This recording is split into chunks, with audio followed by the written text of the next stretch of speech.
So when we name organic molecules, the core of what we think about is just how many carbons form the chain or form the ring that we're looking at. So let's say I have something like this. And hopefully you're reasonably familiar with what this represents. And I'll review it a little bit. So let's say I have something like this. Let's say that that is the molecular structure right there. And so the first question you should be asking is, how many carbons are there? And some of you might say, wait, how is that even a molecule? And just as a review, the endpoint of every line represents a carbon.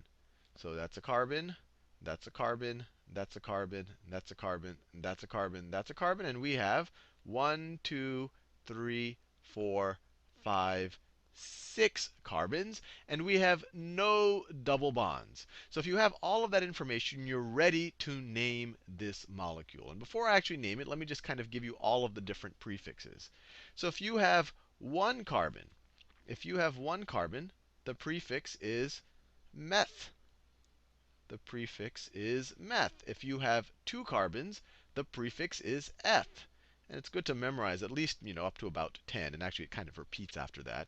If you have three carbons, the prefix is prop. Prop, like propane. And you've heard of ethane and methane. So you'll see all of that soon. 4, you're talking about bute. 5. And after 5, it kind of becomes the traditional prefixes that we associate with a lot of these numbers. So at 5, it's pent, like pentagon. 6, it's hex, like hexagon. 7 is hept. 8 is oct, like octagon. 9 is non. 10 is dec. 10 is dec. And then after that, it kind of starts to have a pattern here. And you're not going to really deal with things much beyond the teens, but I'll just write them down here just out of interest. 11 is undec. Undec. And for those of you who know French, I'm not one of them, but I know that one in French is un, or in Spanish, uno. So it's kind of 1 and 10, 11. 12 is dodec. Dodec, do or dos if you're speaking Spanish. For 2, dec for 10, 2 and 10. That's 12. 13, you could imagine what it's going to be. It is tridec. Tridec. 14 is tetradec. Tetradec. A tetrapod is something with 4 legs. And then after that, it becomes very systematic. At 15 is pentadec. Pentadec. Notice pent, 5 and 10. 16 is hexadec. 17 is heptadec. So it just goes on and on and on. I don't think I have to go away. It's hexadec, heptadec, octadec is 18, 19 is nonadec, and then 20 is actually iso. But we won't even go into that. This will probably serve our purposes. I mean, I could go up to, 16 is hexadec. So this is just how many carbons are in our longest chain. What I drew here is just one chain. So we can immediately, let's try to name it. Well, how many carbons do we have here? Well, we have 1, 2, 3, 4, 5, 6 carbons. So we'll be dealing with hex as a prefix.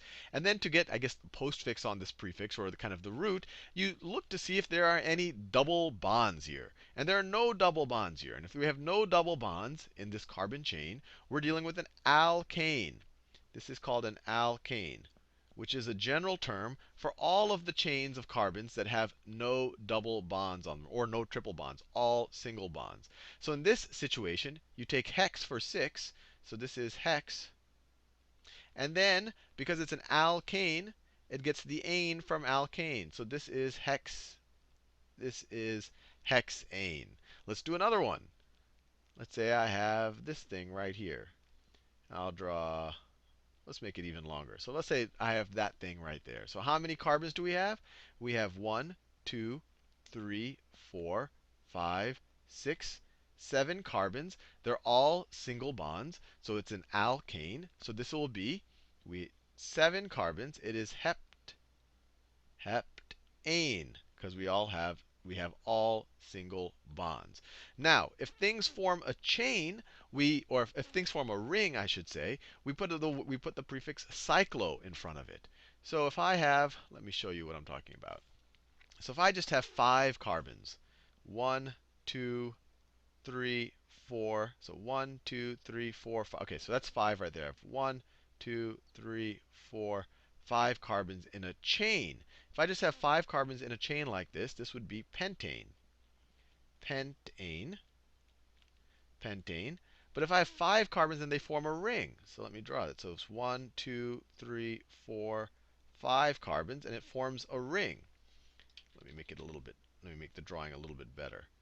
So it's really, I'm just drawing a pentagon, but notice this has 5 carbons on it. I could draw the carbons here. Carbon, carbon, carbon, carbon, carbon. And just as a review, what you don't see is the hydrogens they're bonded to. Each of these guys have 2 bonds, so they must have 2 bonds with something else, and those are going to be with hydrogens. And I'll draw it here just as a bit of a review, but you notice very quickly the drawing gets extremely messy when you draw the 2 hydrogens on each of these carbons. So it's a little bit over. Maybe I shouldn't be doing that. But there you go. So it becomes very messy when you draw the hydrogen. So it's better to just assume that they're there. If we don't draw all 4 bonds of the carbon, the other 2 bonds are going to be with hydrogen. So here you might say, okay, this is an alkane because I don't have any double bonds here. All of these are single bonds with the carbon. I have 5 carbons, so you might say this is pentane. But you have to think about one more thing. It's in a ring, so we add the prefix cyclo to it. So this is, because it's a ring, we write cyclo, cyclopentane. Cyclopentane. So let me just break that apart. This tells us that we're dealing with a ring. You see that this is a ring right there. This tells us that we're dealing with five carbons. And then this tells us right here, the ane part, that tells us that they are all single bonds. All carbon carbon single bonds, no double or triple bonds.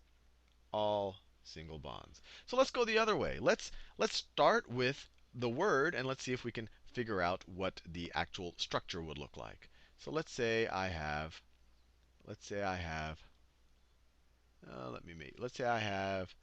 cyclononane. Cyclononane. So what is this telling me? This tells me I'm dealing with a ring. That is a ring. It's going to have a ring structure. It's going to have 9 carbons, 9 Cs, and then it's an alkane, so they're all going to be single bonds. It's all going to be single bonds. Single bonds. So if I want to draw it, I want to draw 9 carbons in a ring. It's not a trivial thing to draw. Let me try my best. Let's see. That's 1, 2, 3, 4, 5, 6, 7, 8.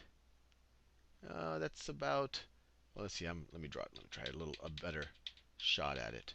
So let's see. I have 1, 2, 3, 4, 5, 6, 7, 8, and then 9, and then you can connect the last 2. So let me make sure that this is, and I could have drawn it better than that, but hopefully you can see all the edges here. So I have 1, 2, 3, 4, 5, 6, 7, 8, 9 carbons. So that is, we have, it's in a cycle, it's in a ring. I have 9 carbons, and they're all single bonded. So this is cyclononane, although there's probably better ways to draw that ring right there. So if someone were to tell you, octane, octane.